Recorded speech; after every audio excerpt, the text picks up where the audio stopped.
আমি জামাতকে বলবো, যদি আপনি মনে করেন আমাদেরকে কোন রকমের বুঝিয়ে শুনিয়ে বর্তমান নির্বাচনের এই তরি পাড়ি দিবেন, এটা আমাদের দ্বারা সম্ভব না।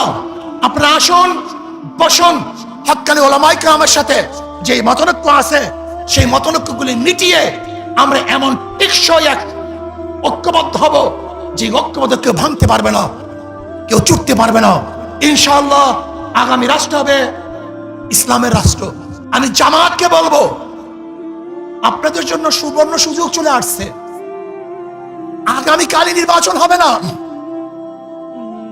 হক্কানি ওলামায়ে কেরামের সাথে আপনাদের যে মতনৈক্য আছে বসে সমাধান করেন। চমৎকার এক সুযোগ, চমৎকার এক সুযোগ। দেখেন, নৈতিক ও আদর্শ মিল না থাকলে সাময়িক মিল থাকে না। বিএনপির সাথে আপনাদের চরম দোস্তি ছিল, একই সাথে আন্দোলন সংগ্রাম করেছেন, কিন্তু আদর্শ নৈতিক মিল না থাকার কারণে উভয় প্ল্যাটফর্ম ভিন্ন হয়ে গেছে। আমরা চাই না অনৈতিক কোন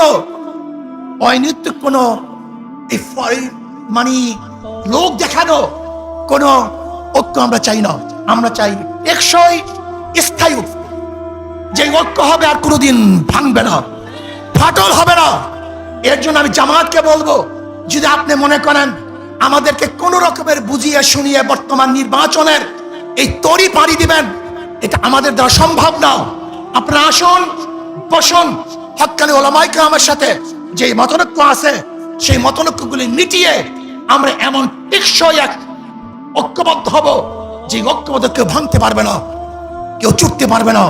ইনশাআল্লাহ আগামী রাষ্ট্র হবে ইসলামের রাষ্ট্র। আসুন আমরা সম্মিলিতভাবে ইসলামকে বাংলাদেশে প্রতিষ্ঠা করার জন্য চেষ্টা করব। ইসলাম প্রতিষ্ঠিত হলেই সমস্ত জাতি, সমস্ত ধর্ম নিরাপদ থাকবে।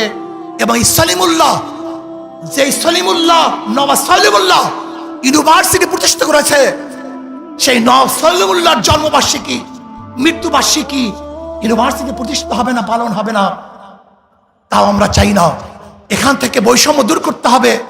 সব জায়গায় যে ধর্মের লোক যেই গোশ খায়, অনেক জায়গায় দেখা যায় গরুর গোশ খাইতে দেওয়া হয় না, এটা বৈষম্য। যেখানে গরুর গোশ খেতে পারবে খেতে দেন, আপনি যা ইচ্ছা কাচ্চেমের গোশ খান, কোনো সমস্যা নেই, কিন্তু খবরদার কেউ কাউকে বাধা দেওয়ার কোনো অধিকার নাই। আমরা সম্মিলিতভাবে দেশটাকে গড়ব। আল্লাহ আমাকে এবং আমাদের সবাইকে সম্মিলিতভাবে দেশ গড়ার তৌফিক দান করেন। আসসালামু আলাইকুম ওয়া রাহমাতুল্লাহ।